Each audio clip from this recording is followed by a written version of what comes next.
Oke, selamat siang. Assalamualaikum warahmatullahi wabarakatuh. Kembali lagi di channel HMI Cabang Depok.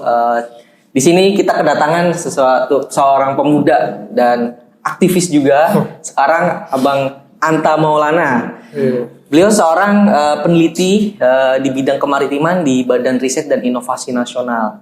Apa kabar Bang Anta? Alhamdulillah. Sehat. Nah teman-teman, Bang Anta ini kita akan ngobrol tentang bagaimana sih di proyeksi awal tahun kita gitu kan menghadapi tahun-tahun yang akan mungkin banyak sekali hal yang harus kita lakukan ya Bang di 2022.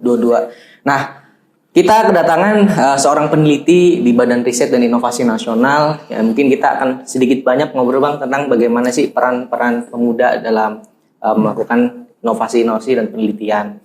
Bang Anta dulu seorang aktivis di Unpad, Universitas Padjadjaran di Fakultas Perikanan dan Kelautan ya Bang ya? 2000 berapa tuh Bang dulu Bang? Saya berapa? Masuk 2011. 2011 ya Bang ya. Nah, Bang Anta juga melanjutkan studi masternya di Universitas Pertahanan di Fakultas Keamanan Nasional, jurusan Keamanan Maritim. Keamanan Maritim. Jadi memang core dari Bang Anta ini adalah di bidang kemaritiman. Bang Anta juga seorang aktivis BMSI ya Bang, 2012 sampai 2014. Seorang kajian strategis juga Bang ya. Iya. Oke, Bang Anta ngomong-ngomong nih Bang, terkait kondisi Indonesia di 2022 dan kedepannya mungkin bagaimana tentang fenomena para pemuda yang mulai meninggalkan dunia-dunia diskursus, kemudian dialektika, bahkan mungkin lebih ke akademisi gitu Bang. Menurut Abang apakah ini suatu yang pendapat yang benar atau hal yang salah gitu? Ya, Bismillahirrahmanirrahim. Kalau saya melihatnya dari ini ya, quote yang banyak dipakai orang dulu ya.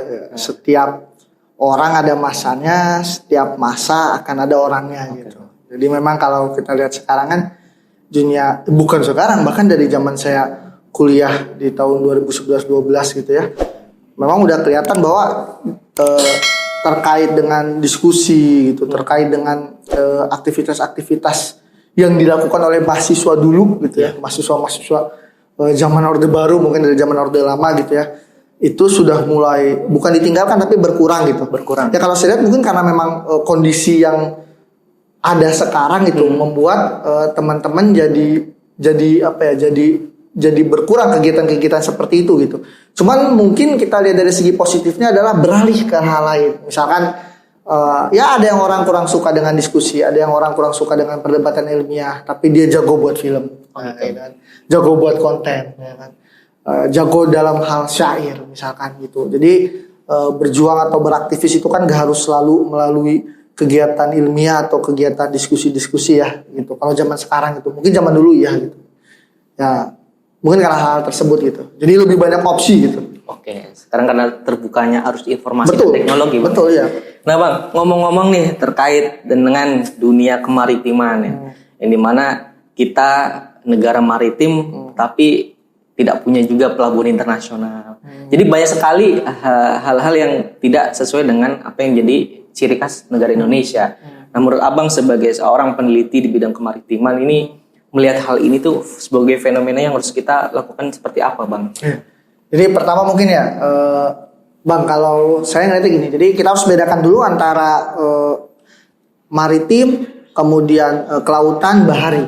Sering dengar kan kita negara bahari, sering dengar kita negara kelautan, negara maritim gitu. Sebenarnya apa sih gitu? Jadi kalau pemahaman saya kita dimulai dari negara bahari dulu. Maksudnya kita dimulai dari bahari dulu. Bahari itu lebih erat kepada budaya. Mungkin dulu suku-suku laut kita kenalkan. Jadi mereka menggunakan laut itu hanya untuk hidup gitu. Memandang laut hanya untuk hidup gitu ya.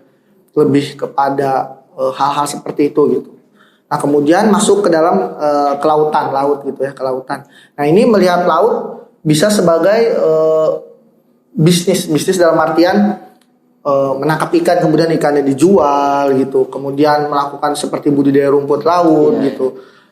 Nah tingkatan lagi naik lagi ke maritim, negara maritim. Nah apa sih sebenarnya maritim ini gitu? Kalau pendapat saya gitu ya, sepanjang saya ini saya melihat bahwa maritim itu sebenarnya adalah negara yang bisa memanfaatkan gitu atau memaksimalkan potensi laut yang dia miliki gitu. Jadi segala aktivitas yang berkaitan atau berhubungan dengan laut gitu dan memberikan nilai-nilai ekonomi gitu. Nah, itu bisa disebut sebagai negara atau bisa disebut sebagai maritim. Kayak misalkan begini, Bang Irsyad tinggal di mana misalkan?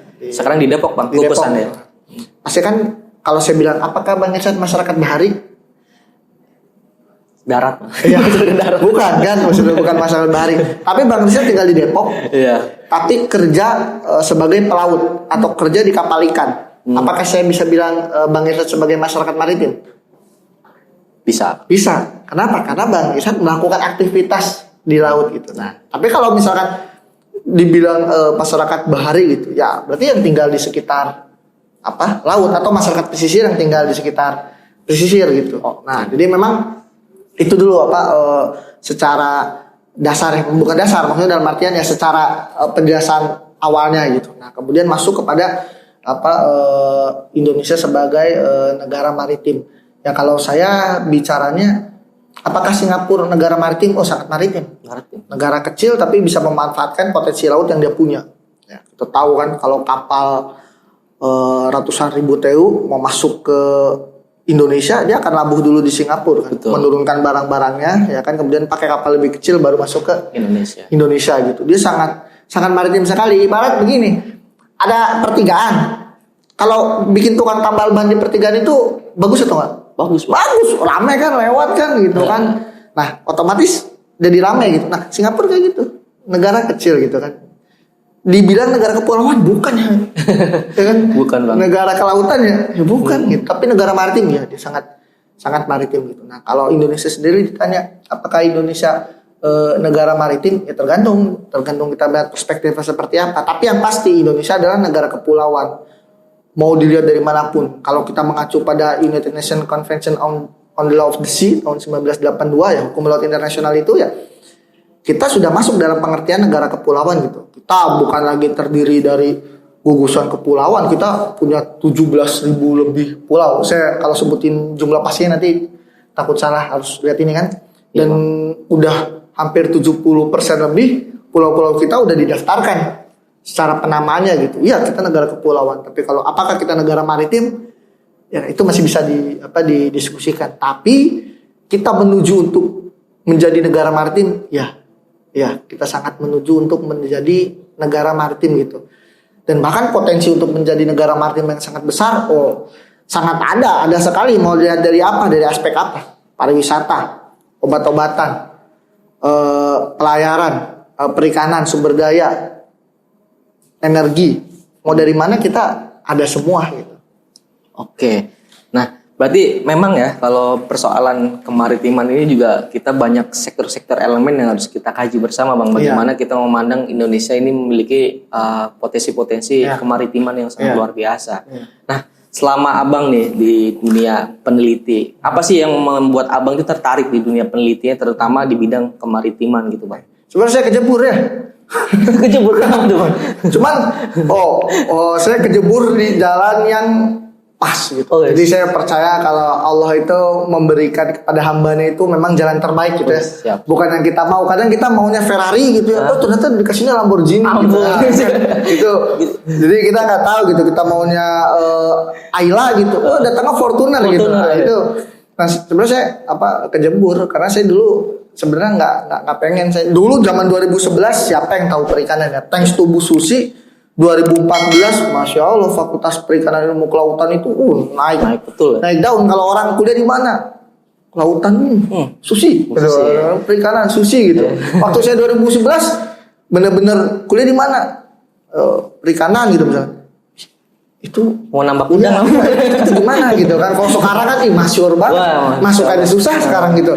Nah, dari mulai kejebur dalam tanda kutip itu gitu, saya mulai mencintai lah gitu kan. Ya saya percaya ini jalan terbaik dari Allah. Ya udah saya terus ngelihat pas awal masuk yang saya lihat yang dikasih tahu adalah 75% atau 2/3 Indonesia itu laut gitu. Hah? Sih. Kata saya, waduh ini saya baru tahu di dalam dunia kuliah. Bahkan mungkin teman-teman yang nggak kuliah laut gitu ya atau kuliah ikan-ikanan nggak tahu juga kalau dari satu buku ini kalau jari ini nih kita dua ini laut, kita hidup cuma di satu buku doang gitu. Kalau ibaratkan jari gitu, oh ternyata luas banget, banyak potensi yang belum tergali gitu. Karena saya ya apa dulu mah aktivisan ya, kita sukanya dulu ya udah saya lebih tertarik kepada dunia perikanan tangkap, saya lebih tertarik kepada kebijakan di dalam dunia kelautannya, karena itu yang mungkin belum sebanyak yang lain gitu. Ya udah akhirnya saya mendalamilah di situ gitu dan menemukan banyak hal kebaruan. Nah, kalau orang-orang sekarang ngomong vitamin C gitu kan. Oh, iya rasain tuh 2 bulan di laut. Mau kelebihan vitamin jadi jangan gitu. Cuman nggak apa-apa ya memang karena siapa sih yang nggak mau main ke laut gitu, ya kan? Siapa sih zaman sekarang kan main kalau nggak gunung laut gitu kan. Sekarang baru lagi kalau nggak curug gitu kan. Ke curug main. Kayak cuman siapa yang nggak mau main ke laut? Jadi banyak potensi bang, jadi saya tarik gitu. Bang, ngomong-ngomong terkait bidang yang abang tekuni sekarang, artinya kan abang melihat bahwasanya banyak potensi-potensi yang luar biasa yang harus anak-anak muda di Indonesia itu melek juga terkait keilmuan-keilmuan yang mungkin abang terjun. Hal apa sih bang udah pernah abang teliti, kemudian fakta menarik apa yang pernah abang temukan dan sehingga mungkin bakal nyambung nih ke anak-anak muda yang sekarang lagi mencari banyak jati diri bang. Dia akan kemana, ke manufaktur atau kemana. Nah, ini perspektif abang seperti apa? Jadi kalau ditanya apa yang sudah saya temukan ya alhamdulillah inilah ya apa ya nggak bisa dibilang banyak karena di atas langit masih banyak langit-langit yang lainnya, lumayan lah gitu untuk pelajaran hidup gitu ya. Kalau saya bilangnya ya terutama untuk diri saya sendiri gitu untuk pelajaran hidup atau apa. Sebenarnya potensi untuk teman-teman di dunia laut gitu ya atau di dunia perikanan ya, saya ngomong satu lah di dunia kemaritiman lah ya, itu potensinya banyak banget gitu untuk teman-teman baik dalam dunia pekerjaan gitu maupun untuk berwira swasta gitu. Nah sekarang kan kalau berwira swasta banyak orang bikin warung kopi ya, dengan banyak padahal kita bisa berwira wisata misalkan dalam hal mendirikan misalkan tour guide ke laut misalkan, terus diver banyak itu teman-teman saya banyak yang sudah menghasilkan uang dari bidang-bidang seperti itu. Bahkan yang dari tadinya hobi menyelam kemudian jadi diver scientist, scientific diver gitu kan, ada yang jadi instruktur gitu.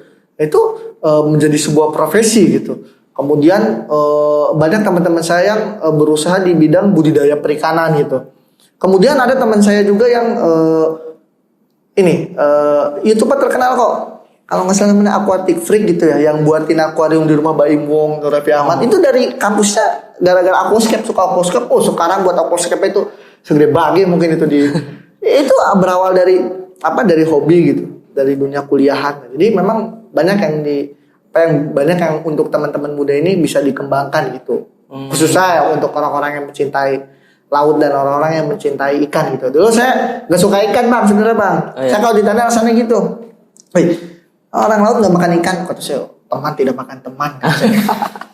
dulu itu teman tidak makan teman gitu. Kalau ikan air tawar saya memang lele doang, sama gurame yang dimakan gitu. Kalau lagi makan nila emas gitu, makan ikan loh. Teman tidak makan teman gitu. Giliran saya sering keliling-keliling ya perbatasan gitu, terus ke Indonesia Timur kan tuna banyak kan, tuna kok dimakan. Kata saya teman sih teman, cuman kalau gurih ya gimana ya gitu. Kalau enak ya gimana gitu. Karena kan prinsip juga ini juga gitu. Ya banyak lah kayak kalau temuan-temuan misalkan kayak saya paling senang, bukan paling senang, memang ada beberapa penelitian lagi ongoing juga, termasuk kalau saya neliti illegal fishing itu ya mungkin udah 3 tahun ke belakang gitu. Saya paling senang neliti tentang illegal fishing karena salah satu berita yang selalu gitu, selalu rame itu pasti illegal fishing kan, di Natuna, di Filipina Selatan gitu. Saya udah bertemu dengan ya kalau saya nyebutnya maling ikan lah. Dari orang Vietnam, dari orang Taiwan, dari orang Filipina, saya bertemu langsung gitu sama mereka yang maling ikan itu. Saya wawancara lah, ngobrol atau apa. Saya kan penasaran, kadang kita nih punya laut sangat luas gitu. Ya belum termaksimalkan potensinya gitu, sehingga jadi banyak orang maling atau apa ya. Saya tanya alasannya kenapa maling gitu, kayak cerita lucu Filipina Selatan gitu kan, maling ikan dari sana. Dia dengan entengnya dibilang ya karena di negara saya kapalnya udah tinggal sedikit gitu, udah terlalu banyak gitu, sehingga kita kompetitif banget, jadi harus nangkap ikan ke wilayah Indonesia misalkan gitu, hal-hal kayak gitu. Oke Bang.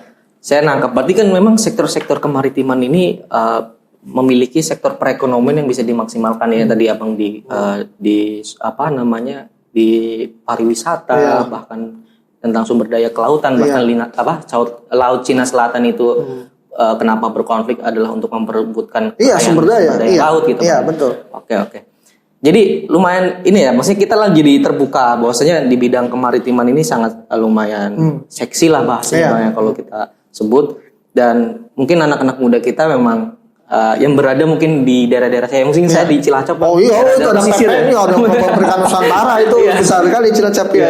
Mungkin ya dengan informasi-informasi ini kita juga mulai terbuka dan terinspirasi Bang. Nah menurut Abang nih sebagai seorang pemuda yang sekarang di bidang sebagai peneliti muda bahkan aktif di dunia aktivis gitu, sebagai politika sosial kemudian kemaritiman itu apa yang ingin menjadi pesan nih buat para pemuda di Indonesia Bang? Ya kalau saya sih selalu bilang maritimism is the new sexy. Jadi keseksian baru itu sebenarnya maritim gitu. Buat saya ya bukan karena orang suka di laut ya gitu. Bukan karena suka di laut, maksudnya dalam artian orang-orang yang berkelindang dengan laut ya. Jadi dibilang wah seksi gitu. Bukan ya. Ya memang zaman sekarang kan bule aja di pantai kan cari eksotis ya gitu kan. Kita yang udah, kalau kita udah eksotis, kalau panas-panasan kita kebakar gitu. Cuman saya bilang maritim is the new sexy. Kenapa? Ya karena buat saya kalau kita mengerjakan bidang yang sudah ada dan itu menumpuk gitu, chance-nya itu mungkin sedikit gitu. Tapi kalau bidang-bidang ya maritim kan bisa dibilang bidang yang baru. Saya yakin teman-teman atau bukan teman-teman, mungkin kebanyakan orang mendengar kata maritim itu pas zamannya Presiden Jokowi periode pertama ngomong poros maritim dunia. Wow, maritim. Dibuat Menko Kemaritiman gitu kan. Wah, booming lah apa. Ya memang betul. Itu mungkin bisa dibilang hal yang baru gitu, keseksian terbaru gitu. Jadi kalau misalkan saya boleh berpesan gitu buat teman-teman muda khususnya, minimalnya ya saya juga tadi ngobrol sama Bang Irsyad, minimalnya kalau teman-teman ingin membantu perekonomian biru ya atau membantu mengembangkan kemaritiman, yang bisa teman-teman lakukan itu ya 3M. Membuat rencana, menabung, terus main ke laut. Udah itu hal paling simpel. Paling seneng kan main ke laut. Nah, jangan kira main ke laut itu cuma happy aja. Ketika kita main ke laut, datang bayar retribusi, kemudian kita jajan di sana atau apa, itu menumbuhkan ekonomi biru. Menumbuhkan. Jadi kita nggak usah mikir berat. Saya harus investasi, saya mau buat dermaga, beli kontainer, saya mau bikin dermaga gitu. Beli yacht sih, nggak usah. Hal-hal simpel aja. Main ke laut itu udah termasuk salah satu hal yang pemuda bisa lakukan. Membuat rencana, menabung dan main ke laut. Inilah satu langkah sederhana yang impact besar Bang. Impact besar ya kalau semua main ke laut, cuman tetap prokes ya. Terima kasih Bang Anta telah hadir di HMI Cabang Depok Channel TV. Kita suatu kehormatan Abang bisa memberikan waktunya sehingga sharing-sharing ke anak muda. Buat teman-teman jangan lupa saksikan juga di episode selanjutnya yang akan lebih menarik tentunya di HMI Cabang Depok Channel TV. Salam pemuda Indonesia, salam kekaryaan, salam keberdayaan. Makasih Bang ya. Oke.